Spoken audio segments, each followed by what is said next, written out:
Thank you so much, everyone, for joining us. This is Sarah, the Youth Services Librarian. And with us tonight, we have Jenne Kauffman, a local entrepreneur who she also does yoga with us at the library. And she is going to do some vision boarding with us tonight. We're so excited to have you. Thank you, Jenne. Thank you. Thank you so much, Sarah. Yeah, I'm super excited to be here. Vision boarding is awesome.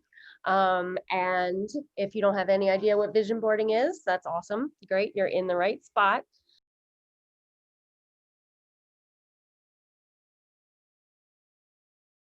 So really with vision boarding, it really is what they say, like if you visualize it, you can create it. It equals your manifestation of what you want, what you desire in life.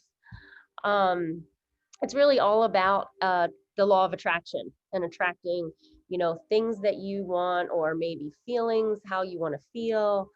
And what you think about, you can manifest by creating a vision board. It's really one of the most valuable tools that you have accessible to you, and it's super easy. It's fun. All you need is just, some magazine cutouts, pictures, some words. You can always use, if you like, different decorative papers or any kind of fun stuff to, make it fun. So your vision board will end up serving as your tool for your image of the future. And it's truly a tangible representation of where you're going. And that's why it's so powerful visually. Images are what really the mind is attracted to. Your brain works overtime trying to achieve those statements. It sees them and it's a constant reminder. Your subconscious mind is just getting cues from that vision board all the time. And so it really kind of makes those images come to real life. I'll just share with you an example of a couple of mine just so that you can see a couple of them. And then we'll go into a little kind of meditation thing where you can just kind of, just really hone in on where you are. So I have two. I have a professional vision board with just images of what I want my career to look like, things I want it to um, include. And it has words, obviously. It has images. You can use phrases, whatever. It also, I use some decorative paper here on the backgrounds of some of these. So that is the professional one I did. And then another one I did is a feeling one, just how you want to feel in your everyday life. um, Uplifted, energized, creative. So any kind of feeling that you want to attract in your day. So vision boards can be used for many, many things. Career, relationships, health, finances. All kinds of things a vision board can be used for.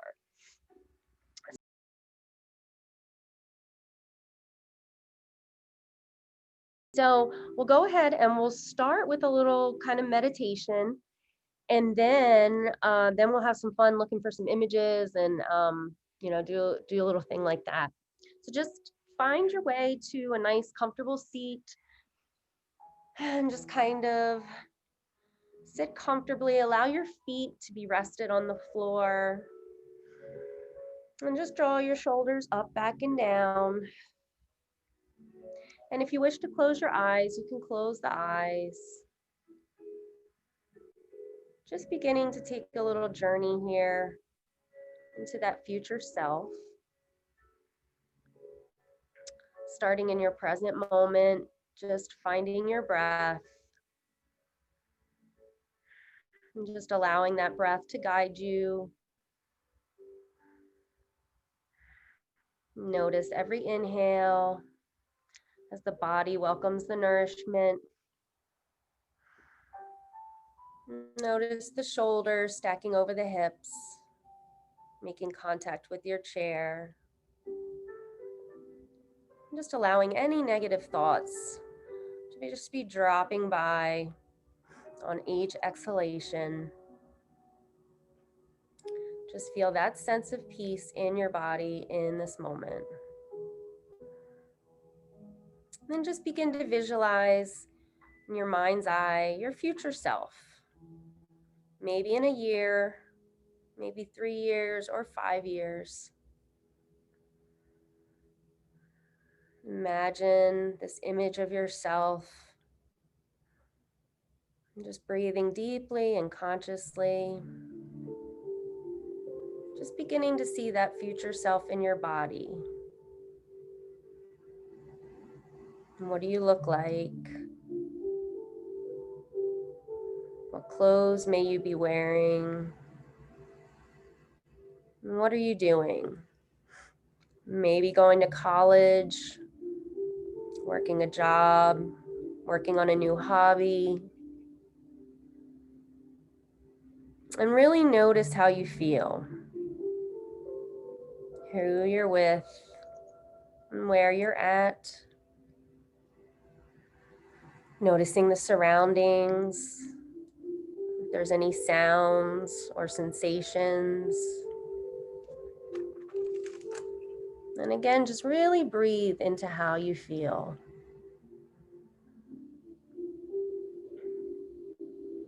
And allow your breath to become smooth and steady. Just coming back into your body, right into now. Feel that sense of awareness. And just be grateful for that vision of your future.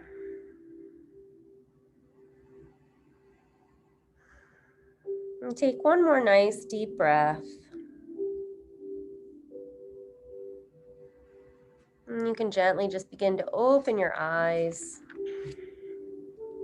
And if you want to, you can jot down, if you have a piece of paper, you can jot down maybe any images, any words, anything that really is kind of inspiring you right now, a little direction you want to go in.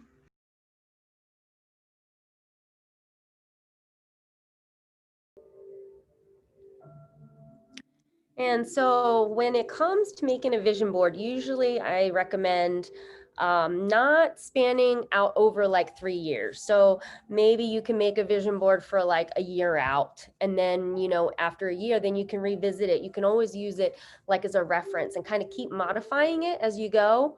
So maybe you set a goal for like a year out and you reach that goal. And then you want to come back and revisit and either modify that board or make a new one. So that's always a great idea.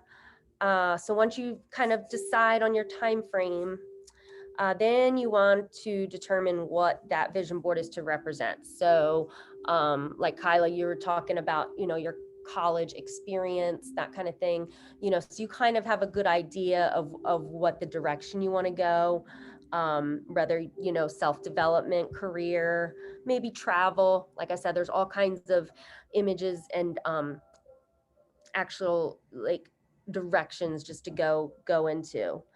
So then you just gather your images that you're going to find that are meaningful. So hopefully you have I know Darlene, you said you have some already. If you have magazines you want to look through, inspirational quotes and words, anything like that. You can even use a real picture of your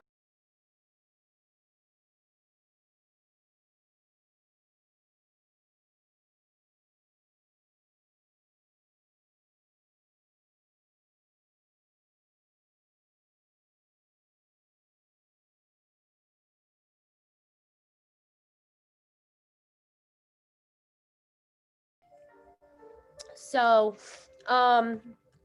okay, so the next step obviously is getting ready to compose them on your board.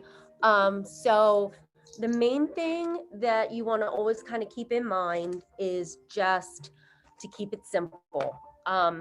So sometimes, if you put like a lot of images and words and it just gets so busy and it gets crazy, that's kind of something you want to try to avoid. So like white space is good. Like you see, like on here, like I have images, I have words, but I also have space. So not like making a collage, like a collage is going to have stuff like all over the place. So that's a really important thing. then also, you know, you're just gonna keep in mind to design it what pleases you, because it's for you. So it's not, you know, it's not for anybody else. So it's in a way that you like if you want, you know, just all words, you can do all words. If you want to do a mix of images and words, you can do that. So whatever is, you know, like pleasing for you, that's a good thing to keep in mind. And then also when it comes to, you might want to highlight certain things. So you might want to maybe, if you have something that really you want it to stand out, put it on a piece of paper that like contrasts with the color of your board. So using contrasting colors of papers, you can do that. You can do, if you have like any kind of like little stickers or gems kind of things, like glitter, there's like glitter pens and that kind of thing, you can always decorate it later and highlight certain areas that you want to highlight.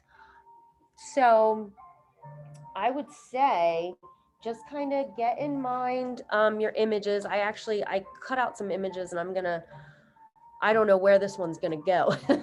My other one, I had a full idea that I wanted it like right on feelings or whatever, but this is just kind of the next year. I'm gonna just kind of put together one for like the next year. And you know, like I said, you can cut out pieces of words or use even like, I'm going to use like a couple letters from different words and put them together to make one word. You can do that. So just, you can start to, you know, cut the images. And then if you're ready, whenever you feel ready to just kind of place them on your board first, so you can still move them around. So cut them out, start placing them, see what works, start arranging them.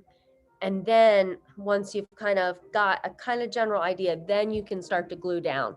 But I would say first to just place the images around, move them around and kind of see what works. And then, like I said, and then later, then paste them down.